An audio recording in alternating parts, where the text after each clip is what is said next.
السلام عليكم ورحمة الله وبركاته. بسم الله الرحمن الرحيم.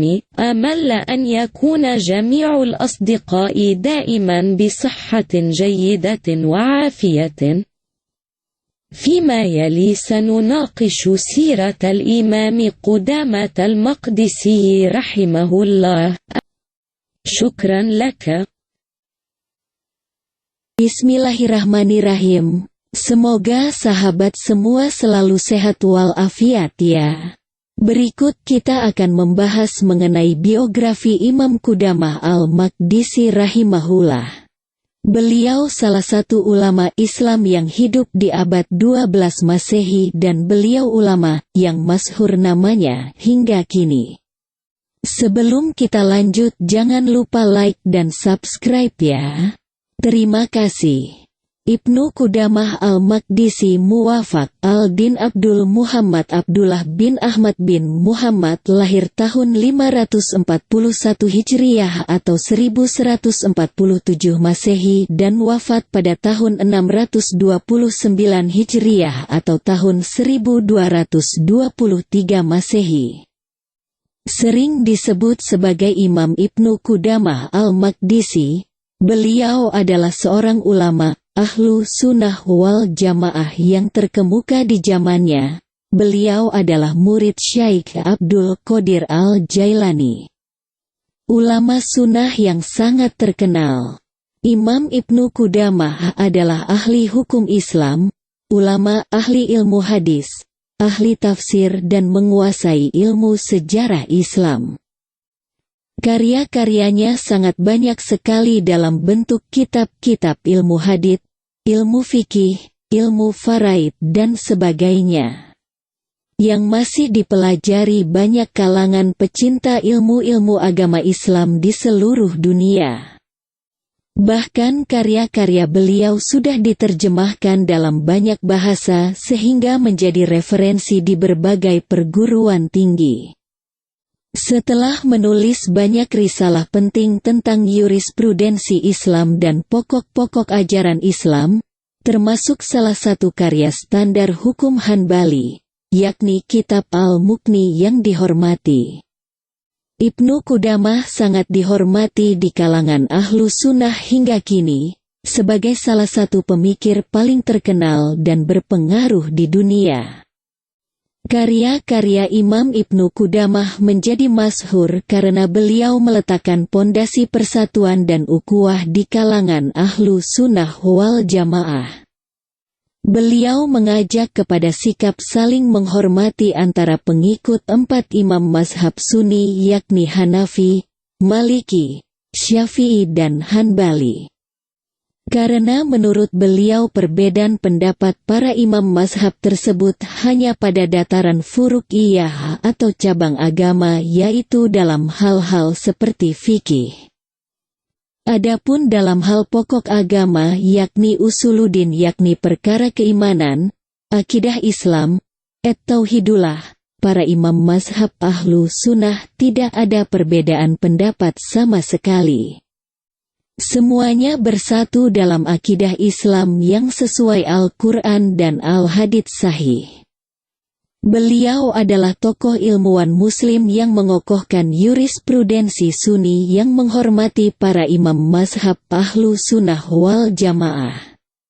Di dalam mazhab itu, dia adalah salah satu dari sedikit pemikir yang diberi gelar kehormatan Syekhul Islam, yang merupakan gelar bergengsi yang dianugerahkan oleh kaum Sunni kepada beberapa pemikir terpenting dari ahlu sunnah wal jamaah. Seorang pendukung posisi Sunni klasik tentang perbedaan antara para ulama menjadi rahmat, Ibn Qudamah terkenal karena mengatakan, konsensus para imam yurisprudensi adalah bukti yang luar biasa dan ketidaksepakatan mereka adalah rahmat yang luas bagi kaum muslimin.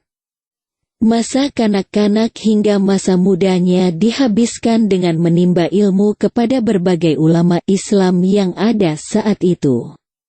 Setelah menerima tahap pertama pendidikannya di Damaskus, di mana ia mempelajari Al-Quran dan hadits secara intensif.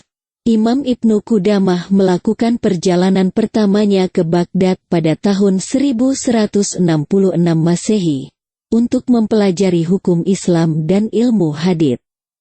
Di bawah bimbingan ulama karismatik dan ahli hukum Islam mazhab Hanbali yang terkenal, yakni Syekh Abdul Qadir Al-Jailani, yang kemudian menjadi salah satu ulama legendaris yang paling dihormati di seluruh Islam Sunni. Pengalaman Ibnu Qudamah Al-Maqdisi belajar di bawah asuhan Syekh Abdul Qadir Al-Jailani kemudian memiliki pengaruh besar pada diri beliau selanjutnya, sehingga beliau juga dikenal sebagai ulama muda saat itu. Saat beliau berguru kepada Syekh Abdul Qadir Jailani, usia gurunya saat itu sudah sangat sepuh, yakni 90 tahun. Syekh Abdul Qadir Al-Jailani rahimahullah adalah ulama alim dan soleh yang sangat termasyhur di dunia Islam ketika itu, yang memiliki majelis ilmu di Baghdad, Irak. Masa tinggal pertama Ibn Qudamah di Baghdad berlangsung selama 4 tahun. Selama waktu itu dia juga dikatakan telah menulis sebuah karya penting yang mengkritik apa yang dia anggap sebagai rasionalisme berlebihan Ibnu Aqil, berjudul Tahrim al-Nazar fi Kutub Ahl al-Kalam, kecaman terhadap teologi rasionalistik. Ia memiliki kemajuan pesat dalam mengkaji ilmu. Menginjak umur 20 tahun, ia pergi ke Baghdad ditemani saudara sepupunya, Abdul Ghani Al-Maqdisi, anak saudara laki-laki ibunya, yang keduanya sebaya. Muwafaquddin semula menetap sebentar di kediaman Syekh Abdul Qadir Al-Jailani, di Baghdad. Saat itu Syekh berumur 90 tahun. Ia mengaji kepada dia Mukhtasar Al-Hiraki dengan penuh ketelitian dan pemahaman yang dalam, karena ia telah hafal kitab itu sejak di Damaskus. Kemudian wafatlah Syekh Abdul Qadir Al-Jailani rahimahullah. Selanjutnya ia berguru kepada Syekh Nasih Al-Islam Abdul Fath Ibnu Mani untuk mengaji kepada beliau mazhab Hambali dan ilmu perbandingan mazhab. Ia menetap di Baghdad selama 4 tahun. Di kota itu juga ia mengkaji hadis dengan sanadnya secara langsung mendengar dari Imam Hibatullah Ibn Ad-Dakak dan lainnya. Setelah itu ia pulang ke Damaskus dan menetap sebentar di keluarganya. Lalu kembali ke Baghdad tahun 576 Hijriah. Di Baghdad dalam kunjungannya yang kedua, ia lanjutkan mengkaji hadis selama 1 tahun, mendengar langsung dengan sanadnya dari Abdul Fath Ibnu Al-Mani. Imam Ibnu Qudamah Al-Maqdisi rahimahullah adalah ulama Islam yang juga pernah ikut dalam medan pertempuran sebagai anggota pasukan Salahuddin Al-Ayyubi atau dikenal sebagai Saladin. Ibn Qudamah bertempur di tentara Saladin selama pertempuran untuk merebut kembali Yerusalem pada tahun 1187 Masehi.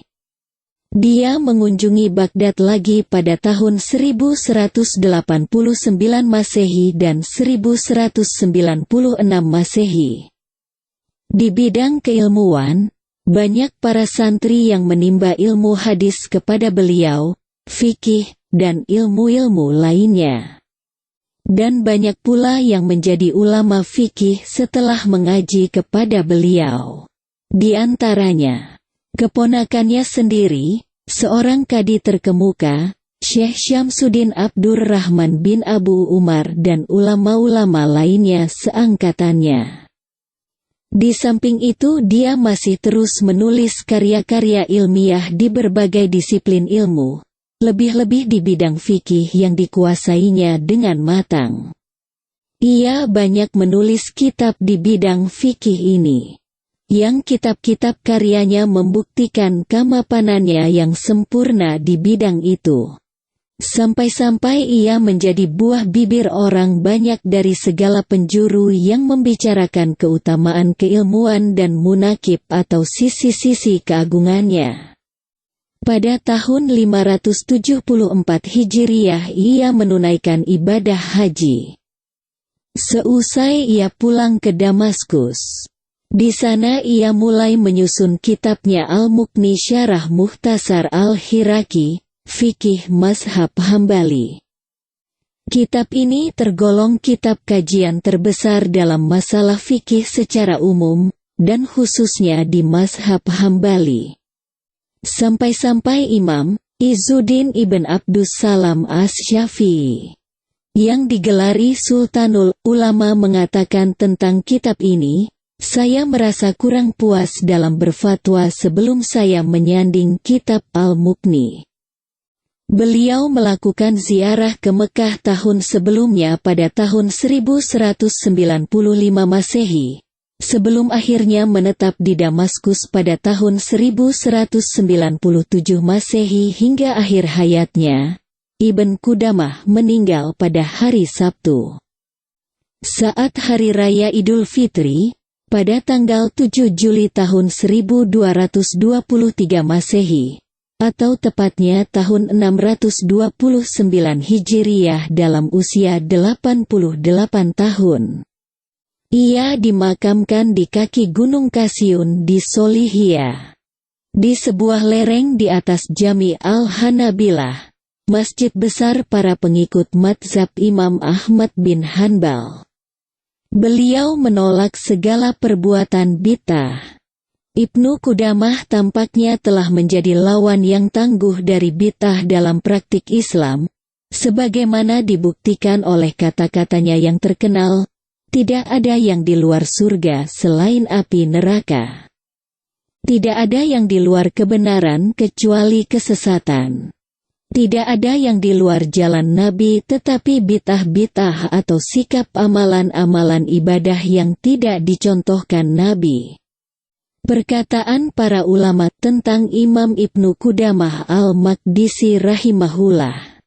Syekhul Al-Islam Ibnu Taimiyah rahimahullah berkata, setelah Imam Al-Auza'i, "Tidak ada orang yang masuk ke negeri Syam yang lebih mapan ilmunya di bidang fikih melebihi Al-Muwafaq Al-Imam Qudamah Al-Maqdisi."